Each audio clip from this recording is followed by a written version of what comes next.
खारगे जी, लालू जी, रबड़ी देवी जी, अखिलेश यादव जी, तेजस्वी जी, सीताराम येचुरी जी, D राजा जी, दीपंकर जी, केसी वेणुगोपाल जी, अखिलेश प्रसाद सिंह जी, तारिक अनवर जी, शकील खान जी, गठबंधन के वरिष्ठ नेता और गठबंधन के प्यारे कार्यकर्ता, भाइयों और बहनों, प्रेस के हमारे मित्रों, इतने मित्र नहीं है प्रेस वाले। आप सबका यहां बहुत बहुत स्वागत, नमस्कार।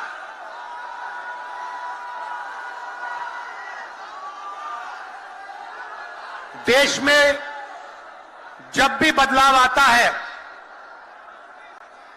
वो बिहार में तूफान शुरू होता है।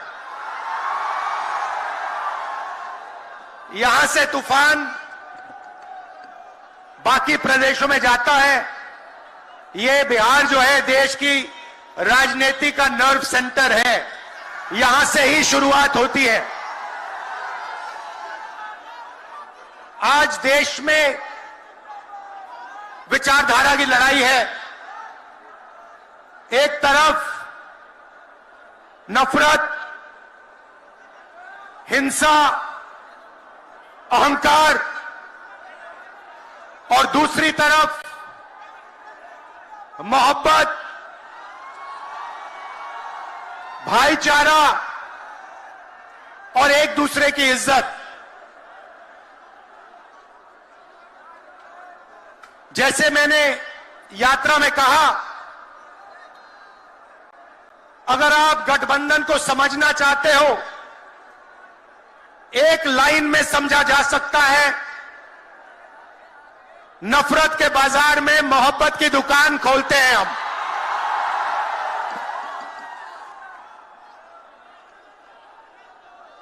इस देश में नफरत क्यों फैल रही है? यह नफरत का देश नहीं है, आप सब जानते हो। आपके दिल में, हिंदुस्तान के नागरिकों के दिल में नफरत नहीं है, मोहब्बत है, प्यार है, एक दूसरे का आदर है। तो सवाल उठता है कि इस देश में नफरत क्यों फैल रही है? भाई और बहनों, नफरत का सबसे बड़ा कारण देश में अन्याय है। अन्याय, युवाओं के खिलाफ अन्याय, आप सबके खिलाफ अन्याय, किसानों के खिलाफ अन्याय, सामाजिक अन्याय, आर्थिक अन्याय। प्रधानमंत्री जी 2-3 बड़े अरबपतियों के लिए काम करते हैं, 2-3 लोगों के लिए काम करते हैं। उनका 16 लाख करोड़ रुपया प्रधानमंत्री ने पिछले 10 सालों में माफ किया है। मैं आपसे पूछना चाहता हूं, उन्होंने हिंदुस्तान के किसान का कितना कर्जा माफ किया? हिंदुस्तान के मजदूरों का कितना कर्जा माफ किया? इसीलिए देश में नफरत फैल रही है। 40 साल से सबसे ज्यादा बेरोजगारी आज हिंदुस्तान में है। क्यों? क्योंकि बीजेपी ने छोटे व्यापारियों को, किसानों को, स्मॉल और मीडियम वाले बिजनेसेस को नष्ट कर दिया है। एक तरफ नोटबंदी की, दूसरी तरफ जीएसटी लागू की। नतीजा यह हुआ, जो लोग इस देश को रोजगार देते हैं, छोटे बिजनेस वाले, स्मॉल और मीडियम बिजनेस वाले, उन सब का काम बंद हो गया। जहां भी देखो बड़े बड़े उद्योगपतियों की मोनोपोली बन रही है।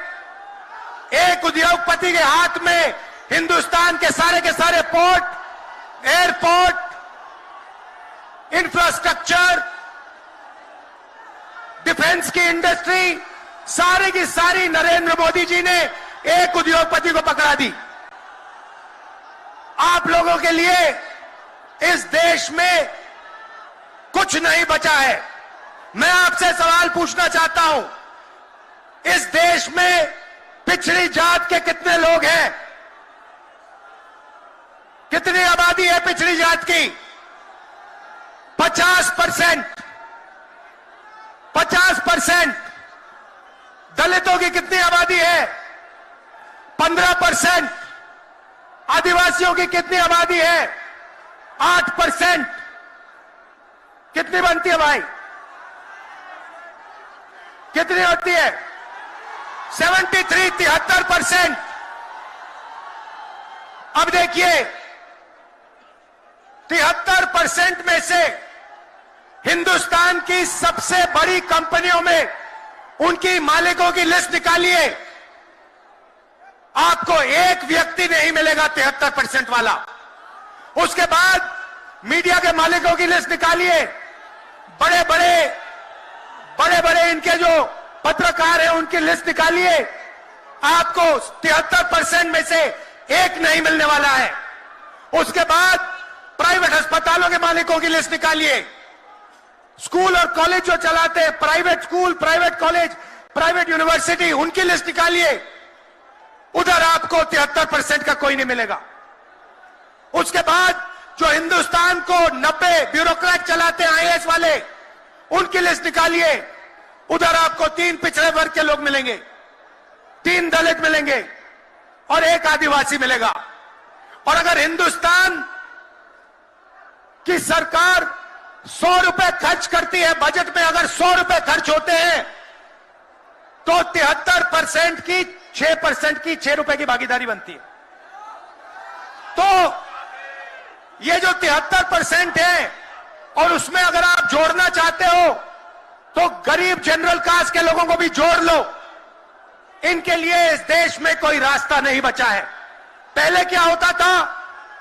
पहले पब्लिक सेक्टर होता था, उसमें गरीबों को रास्ता मिलता था, नौकरी मिल जाती थी, सरकार में रोजगार मिल जाता था, जैसे बिहार में तेजस्वी जी ने किया, जैसे छत्तीसगढ़ में हमने किया, कर्नाटक में, तेलंगाना में हम कर रहे हैं। मगर नरेंद्र मोदी जी ने ये सारे के सारे रास्ते बंद कर दिए। सेना में आप जाते थे, वहां अग्निवीर लागू कर दिया। अब देखना, अग्निवीर लागू किया, और अग्निवीर में पहली बार इस देश में 2 तरीके के शहीद होंगे। एक शहीद होगा, उसको शहीद का दर्जा मिलेगा, उसे पेंशन मिलेगी, उसे कैंटीन मिलेगी, और उसे गांव में, शहर में आदर मिलेगा। दूसरा शहीद होगा, अग्निवीर होगा, वो शहीद होगा, उसे शहीद का दर्जा नहीं मिलेगा, उसको पेंशन नहीं मिलेगी, उसको कैंटीन नहीं मिलेगी, और उसको ट्रेनिंग भी सही नहीं मिलेगी। एक तरफ चाइना के सैनिक, पाकिस्तान के सैनिक सालों की ट्रेनिंग लेते हैं, और हमारे युवाओं को नरेंद्र मोदी 6 महीने की ट्रेनिंग देने के बाद उनके सामने खड़े करने की कोशिश कर रहा है। नतीजा आप जानते हो। मैं ज्यादा नहीं बोलना चाहता हूं, क्योंकि लालू जी को बोलना है। ये देखो, लालू जी को बोलना है, मगर मैं सिर्फ ये कहना चाहता हूं, बीजेपी के लोगों को गलतफहमी में नहीं होना चाहिए। हम लोग बीजेपी से, आरएसएस से नहीं डरते। हमें कोई फर्क नहीं पड़ता। हम देश के लिए लड़ते हैं, हम देश के लिए मरने के लिए तैयार हैं, और हम बीजेपी को, आरएसएस को यहां से हटा के इंडिया की सरकार बनाकर दिखाएंगे। आप सबका दिल से बहुत बहुत धन्यवाद।